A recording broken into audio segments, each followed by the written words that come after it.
तो कल वाले सेशन में हमने डिस्कस किया था कि डिटर्मिनर कितने तरह के होते हैं और डिटर्मिनर और एडजेक्टिव में क्या फ़र्क है। तो डिटर्मिनर के दो टाइप्स हम पढ़ चुके हैं पिछली वीडियोस में। आर्टिकल्स हम पढ़ चुके हैं ए, एन और द। इन तीनों के ऊपर मैंने 2 वीडियो अलग से बनाई हुई हैं पूरी। और डिमॉन्स्ट्रेटिव्स यानी दिस दैट दिस दोज, इनको डिटेल में बहुत सारी वीडियोज़ में हमने डिस्कस किया है। आज हम डिटर्मिनर्स का तीसरा टाइप जो कि पॉजेसिव्स हैं, इनको देखेंगे, समझेंगे और फिर इनके बेस पे हम अपने सेंटेंसेस बनाएंगे, देखेंगे आम बोलचाल में इन्हें हम कैसे इस्तेमाल करते हैं। तो शुरू करते हैं आज का सेशन पॉजेसिव के साथ। मैंने कल भी आपको पॉजेसिव्स के बारे में बताया था कि ये ऐसे वर्ड्स होते हैं जो नाउन से पहले यूज़ होते हैं और ये उस नाउन के साथ हमारा रिश्ता कुछ बताते हैं कि हमारा उससे क्या लेना देना है या वो चीज़ किसकी है, उस चीज़ पर किसका हक है। ठीक है, जिस चीज़ के साथ भी ये वर्ड्स लिखे होंगे, ये वर्ड ये बताएंगे कि किसकी है या उस चीज़ का उसके साथ क्या रिश्ता है। ये चीज़ और डिटेल में आपको समझ में आ जाएगी अभी जब मैं इसके बेस पे सेंटेंसेस बनाऊंगा। तो पहले इन वर्ड्स को दोहरा लेते हैं। मैंने कल भी कहा था कि इनको याद कर लेना क्योंकि आज इनका हमें यूज़ करना है। तो देखते हैं, ये कुल 6-7 वर्ड हैं। माई का मतलब होता है मेरा, मेरी या मेरे, ऐसे कोई भी हिंदी में जो हम अल्फाज यूज़ करते हैं उसके लिए इंग्लिश में माई आता है। योर मतलब तुम्हारा या तेरी, तुम्हारे, तुम्हारी। हिज मतलब उसका या इसका, ये लड़के के लिए इस्तेमाल करेंगे, जैसे ही को यूज़ करते हैं हम। तो ही एक प्रोनाउन है लेकिन ये प्रोनाउन नहीं है, ये डिटर्मिनर है यानी पॉजेसिव है। ये किसी नाउन के साथ में लगा होता है और ही अकेला होता है, वो प्रोनाउन है, वो किसी नाउन की जगह पर इस्तेमाल होता है ना। उसको भी हम ये सब चीज़ें पहले डिस्कस कर चुके हैं, हम पूरी वीडियो इस चीज़ बना चुके हैं। ठीक है ना। हर लड़की के लिए इस्तेमाल होगा। इट्स ये किसी चीज़ के लिए इस्तेमाल होगा, ये ऐसी चीज़ के लिए जिसका मेल या फीमेल होना हमें पता ना चले। और दियर मतलब इनका या उनका, अवर मतलब हमारा। तो दियर, इनका, उनका, ये एक से ज़्यादा हो सकते हैं। देखो हिज, हर, इनको भी हम इनका या उनका कह सकते हैं इज़्ज़त में। मतलब जैसे कोई एक ही आदमी है, ये पेन उनका है, हम एक आदमी को भी ऐसे बोल सकते हैं। तो तब तो हम हिज या हर लगाएंगे अगर एक है वो, और अगर एक से ज़्यादा हैं तो दियर लगाएंगे। तो दे के साथ दियर है, हिज और हर जो है वो ही और शी के साथ है। तो ये पॉजेसिव्स हुए। आगे चलते हैं। अब इसके बेस पे कुछ एग्जांपल इनके हम देख लेते हैं। जैसे हम हिंदी में कहते हैं मेरा घर, तो अभी हमने मेरा का मीनिंग क्या पढ़ा है, माई। और घर को हम क्या कहते हैं, होम। तो मेरा घर क्या हो गया, माई होम। ऐसे ही तेरे चाचा, तो तेरे का मतलब क्या है, योर, चाचा माने अंकल। उसकी कार, अब उसकी अगर वो कोई लड़का होगा तो हिज कार हो जाएगा, है ना। और अगर वो कोई लड़की है तो ये क्या बन जाएगा फिर, हर कार। ठीक है, मैं थोड़ा ये पहले कीबोर्ड चेंज कर लेता हूँ। अब ठीक है।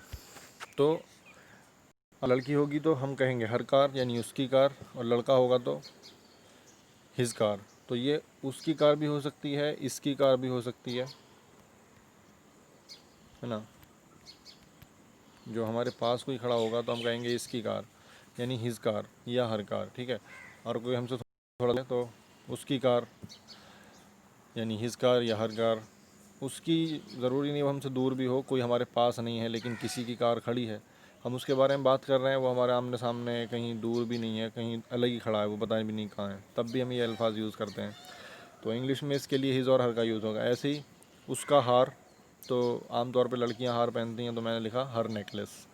नेकलेस मतलब हार। ऐसे ही उसका इस्तेमाल किसका होता है, किसी चीज़ का इस्तेमाल होता है ना। तो इसके लिए हम ना तो ही लगाएंगे ना शी लगाएंगे, ना तो हर लगाएंगे ना हिज लगाएंगे, हमने क्या लगाना है, इट्स। मैंने बताया किसी चीज़ के साथ इट्स लगेगा जिसका, या ऐसी चीज़ के साथ जिसके सेक्स के बारे में पता ना हो कि वो मेल है या फीमेल है। ठीक है ना। तो इट्स यूज़, इसका इस्तेमाल। ऐसे ही हमारा देश या हमारा वतन, तो वतन को क्या कहते हैं, कंट्री, देश, कंट्री। हमारा मतलब अवर, तो हमारा देश क्या हो गया, अवर कंट्री। उनकी कुर्सियाँ, अब अगर उनकी कोई बंदा अकेला है जिसके बारे हम कह रहे हैं तो फिर तो हम कहेंगे हिज चेयर्स या हर चेयर्स। लेकिन अगर एक से ज़्यादा लोग हैं, उनकी कुर्सियां हैं, तो हम क्या कहेंगे, दियर चेयर्स। ठीक है ना। तो दियर एक से ज़्यादा के लिए यूज़ होगा, अकेले इंसान के लिए हिज या हर का यूज़ होगा जेंडर के हिसाब से। अब हम ये तो हमने देख लिया किस तरह यूज़ होता है। तो ये देख लो सारे वर्ड्स किसी ना किसी नाउन के साथ में जुड़े हुए हैं। यहाँ होम एक नाउन है और उसके साथ में माई लगा हुआ है। ऐसे ही अंकल भी नाउन है, नीचे कार नाउन है, नेकलेस नाउन है, फिर यूज़ जो है यहाँ ये भी एक नाउन है, और ये कंट्री भी नाउन है, चेयर्स भी नाउन है। तो नाउन के साथ ये वर्ड जुड़े हुए हैं, तो इसी तरह से इनको हम अपने सेंटेंस में यूज़ करेंगे। जैसे हम पीछे सेंटेंसेस बनाते आ रहे हैं, बोलने की प्रैक्टिस करते आ रहे हैं, ऐसे इनका भी इस्तेमाल करना सीखेंगे। तो मैंने लिखा है वो मेरा गांव है। तो इससे पहले मैं लिख देता हूँ कुछ और, ताकि आपको थोड़ा सा रिवीजन सा हो जाए। एक चीज़ लिख लेता हूँ मैं, जैसे मैं लिखूँ वो गांव है। अभी तक ऐसे ही तो सेंटेंस बनाए हमने, वो गांव है।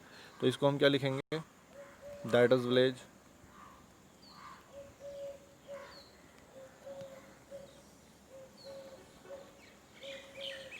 ठीक है, लेकिन अब मैंने लिख दिया नीचे वो मेरा गांव है, तो मेरे के लिए विलेज के आगे क्या लग जाएगा, बस माई विलेज। इसी तरह सारे सेंटेंसेस बनने हैं जी, जल्दी जल्दी इनको हम देख लेते हैं।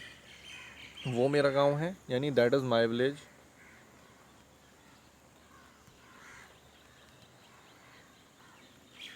और इसका नाम मुर्शदपुर है। किसका नाम, यानी मेरे गांव का नाम। तो ये गांव जो है ना तो लड़का है ना लड़की। तो अब इसके नाम के लिए क्या लिखेंगे हम, ना तो हिज नेम लिखेंगे ना हर नेम लिखेंगे, इसे क्या कहेंगे हम, इट्स नेम, है ना। It's name is Murshidpur. ठीक है, चलते हैं आगे। अगला सेंटेंस देखो, ये तुम्हारा बेटा है। किसी बच्चे की तरफ इशारा करके हम कह रहे हैं किसी आदमी से कि ये तुम्हारा बेटा है। तो मैं क्या कहूँगा, दिस इज़ योर सन।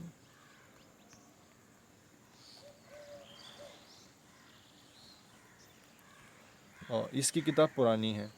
इसकी किताब, अब ये जो इसकी किताब है यानी बच्चे की किताब है, यानी किसी लड़के की किताब है। तो क्या कहेंगे हम, his book. His book is old, या तो ओल्ड कहेंगे या कहेंगे आउटडेटेड, यानी अब यूज़ में नहीं है ये किताब, ऐसी हो गई है ना। कोई किसी हो जो आउटडेटेड हो, सिलेबस से बाहर हो गई हो, तो हम क्या कहते हैं ये किताब पुरानी हो गई, आउटडेट हो गई, आउटडेटेड। ठीक है ना, दिस बुक इज़ ओल्ड, या हम कहेंगे दिस बुक इज़ आउटडेटेड। ऐसे ही सिमरन उसकी बीवी है। तो कोई बंदी है, लड़की है सिमरन। यार बारिश हो गई, वीडियो यहीं रोकना पड़ेगा ये। तो ये बारिश की वजह से बात रुक गई थी, मैं छत पे था, अब नीचे आ गया हूँ। तो फिर से चलते हैं, सिमरन की बात करते हैं। तो ये सिमरन उसकी बीवी है, यानी कोई बंदी है सिमरन जो बीवी है किसी आदमी की। ठीक है ना, तो हम क्या कहेंगे, Simran is his wife. Simran is his wife, उसकी बीवी। ठीक है ना, तो बंदा है कोई लड़का, हिज वाइफ। अब देखो, उसका रंग सांवला है।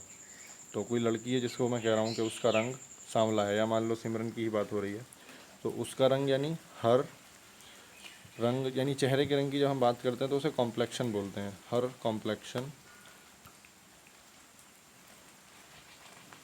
इज़ सांवला यानी डार्क। ठीक है, आगे चलते हैं। लालू हमारा कुत्ता है, उसका रंग सफ़ेद है। लालू नहीं, ये कालू होना चाहिए, मैं इसे कालू कर देता हूँ। ठीक है, तो कुत्ते का नाम है किसी के कालू, तो कालू हमारा कुत्ता है, तो क्या लिखेंगे, कालू इज़ आवर डॉग। उसका रंग सफ़ेद है। तो किसका रंग सफ़ेद है, उसका, यानी कुत्ते का। तो यहाँ लिखेंगे हम हिज कलर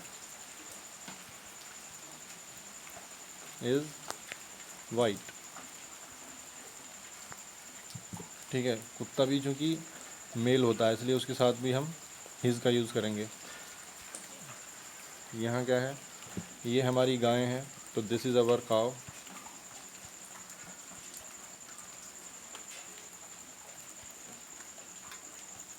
और इसकी पूँछ लंबी है, इसकी पूँछ यानी हर टेल, ये फीमेल है। Her tail is long, long means लंबी। आगे देखो, आमिर और सानिया मियाँ बीवी हैं, यानी पति पत्नी हैं। तो Aamir and Sania, AMIRANDSANIYA, Aamir and Sania are क्या है, मियाँ बीवी, हस्बैंड एंड वाइफ।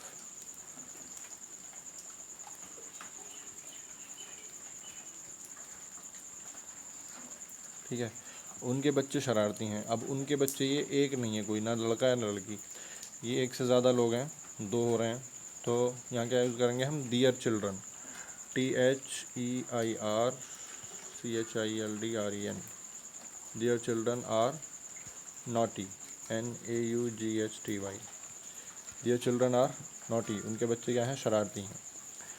अब ये मशीन नई है, तो दिस मशीन इज़ न्यू।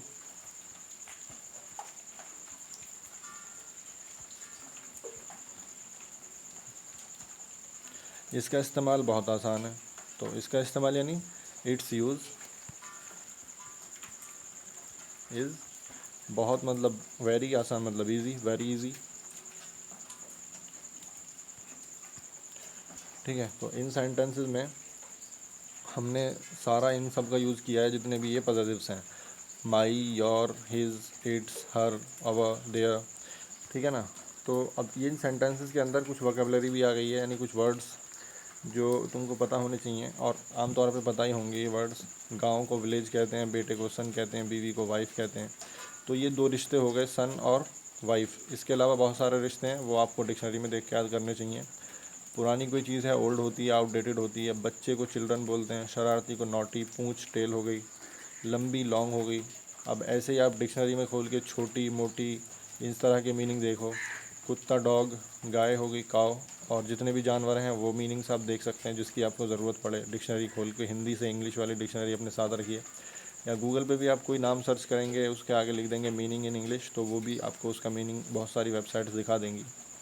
रंग को कलर बोलते हैं, किसी की खाल का रंग, ख़ास तौर से चेहरे की खाल का रंग, उसको कॉम्प्लेक्शन बोलते हैं। सफ़ेद को वाइट बोलते हैं, इस्तेमाल को यूज़ बोलते हैं, और आसान को ईजी बोलते हैं। तो ये देख लो, ये वर्ड्स आज जो सेंटेंसेस में यूज़ हुए हैं, इनको मैंने लिख दिया है।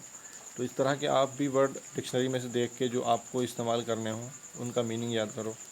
तो पॉजिटिव के साथ हम पता नहीं कितनी चीज़ें बोल सकते हैं ऐसे। तो इसकी प्रैक्टिस कीजिए, खुद से सेंटेंस इंग्लिश में बोलने की कोशिश करिए। ये मैंने कुछ बोल दी एग्जांपल के तौर पर यहाँ। तो ऐसे जिन चीज़ों की आपको बोलने की ज़रूरत पड़ती हो, वो आप बोलिए अपने हिसाब से, और प्रैक्टिस कीजिए। फिर मिलते हैं अगले वीडियो में किसी और चीज़ के साथ।